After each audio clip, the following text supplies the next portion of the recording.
तो लोकसभा में 12 घंटे की लंबी चर्चा हुई और इस बिल पर चर्चा के दौरान छुटपुट हंगामा तो हुआ, लेकिन हमेशा जैसा भारी डिस्टर्बेंस नहीं दिखाई दिया। वक्त पर चर्चा के दौरान संसद में शेरो शायरी भी हुई और हंसी मजाक के मौके भी देखने को मिले।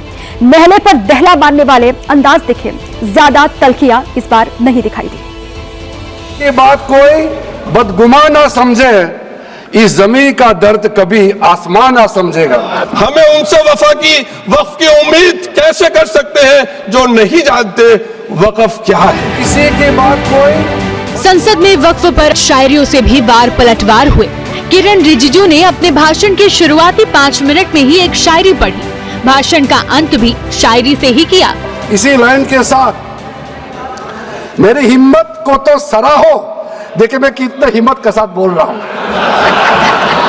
मेरे हिम्मत को तो सराहो, मेरे हमराही बनो, मैंने एक शम्मा जलाई है हवाओं के खिलाफ। मंत्री की शायरी के जवाब में एक शायरी विपक्ष की ओर से भी आई।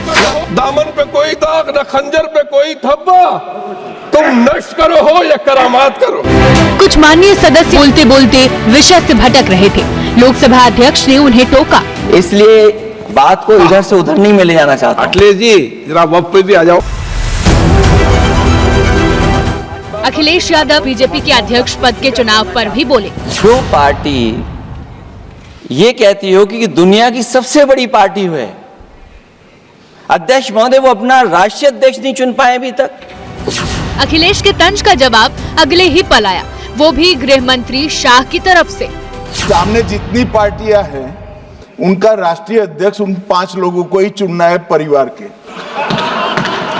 हमें माननीय अध्यक्ष जी करोड़ों सदस्यों में से 12-13 करोड़ सदस्य प्रक्रिया कर चुनना है तो देर लगती है।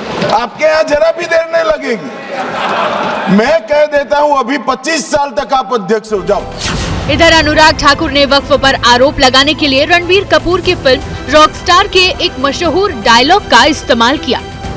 सर, एक कहावत है जो यहाँ पर बाहर कहा जाता है कि पता है यहाँ से बहुत दूर, पता है यहाँ से बहुत दूर, और गलत और सही के पार एक मैदान है।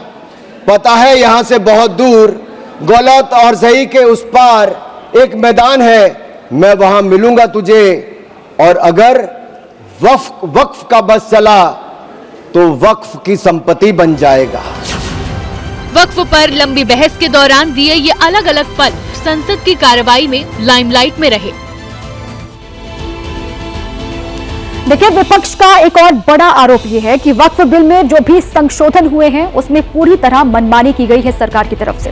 विपक्ष की आपत्तियां नहीं सुनी गई तो सरकार ने आरोपों को गलत बताया कि जेपीसी में ये कहते हैं कि सबका इन्होंने राय सुना, लेकिन आपको भी पता है विपक्ष के द्वारा एक भी संशोधन को इन्होंने स्वीकार नहीं किया। ये किस प्रकार का?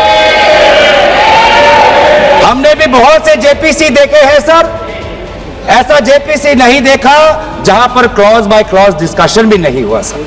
वक्त अमेंडमेंट जो बिल लाए हैं उसमें जेपीसी का कई रिकमेंडेशन है जिसको हमने समर्थन किया है और एक्सेप्ट किया। हमने इस बिल में लाया, इसलिए बोलना कि जेपीसी का आपका कमेटी के बात को माना ही नहीं है, आपका कमेटी के बात नहीं सुना गया है, वो गलत बात है सर।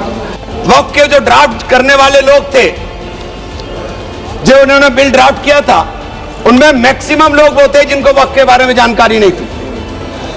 और मैं एक बात बहुत दावे के साथ कहता हूं कि 90% लोग ये नहीं बता पाएंगे मुसलमान के अलावा कि पाकी और नापाकी क्या होती है। तो आप वक्फ को क्या जानेंगे? क्या है वक्फ? वक्फ कोई मुस्लिम संस्था है क्या?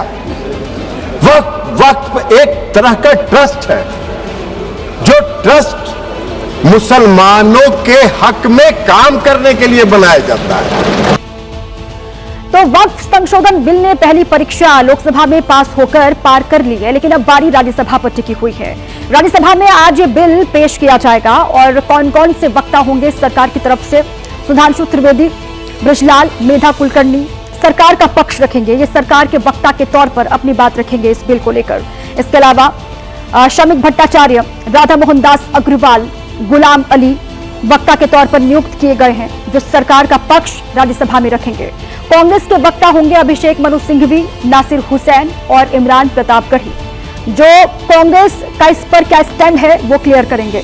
टीएमसी के वक्ता नदीमुल हक और सुष्मिता देव होंगे, जो टीएमसी का पक्ष रखेंगे और इस बिल की खामियों को बताएंगे, क्योंकि टीएमसी लगातार इसका विरोध कर रही है।